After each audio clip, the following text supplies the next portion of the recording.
Je préfère ne pas parler de mon handicap, que ce soit au travail ou devant la justice. Je fais en sorte que ça ne se voit pas, parce que je sais d'expérience que si ça se voit, ça se retourne toujours contre moi. Rien que pour accéder au bureau de la juge aux affaires familiales, j'ai galéré.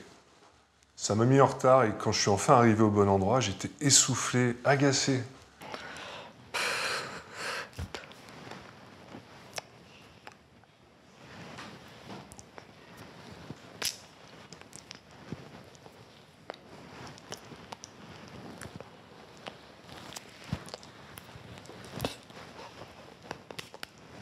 J'ai tout de suite vu dans le regard de la juge qu'elle présumait déjà de mon incompétence.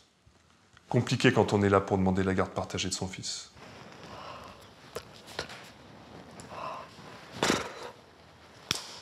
L'année dernière, j'ai divorcé. Et le père de nos jumelles étant parti vivre à l'étranger, j'ai demandé leur garde exclusive. Sauf que j'ai une sclérose en plaques depuis plusieurs années.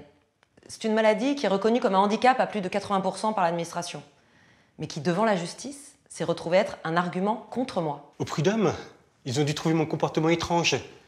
Mais j'ai l'habitude de donner le change et comme tout s'est passé très vite, personne n'a réagi. À cause de mon fauteuil, j'ai dû prouver que j'étais capable de nourrir mon fils correctement. L'habiller, l'emmener à l'école.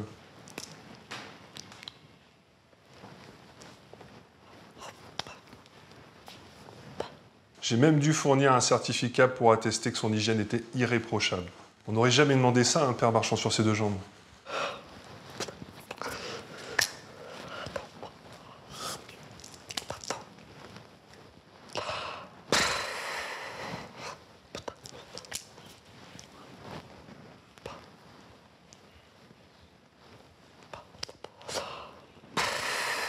Je comprends que ma maladie soit évoquée dans le procès. Mon avocat m'avait averti.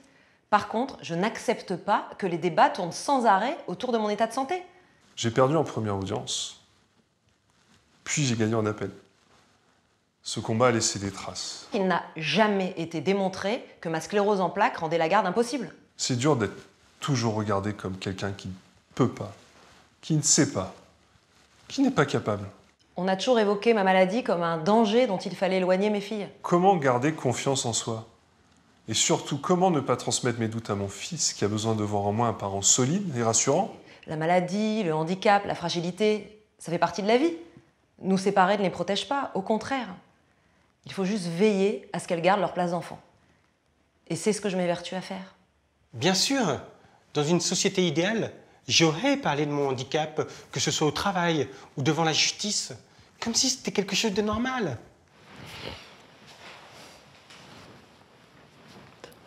Mais il faut se rendre à l'évidence qu'aujourd'hui, et pour une majorité, le mot handicap est synonyme d'incompétence ou d'incapacité.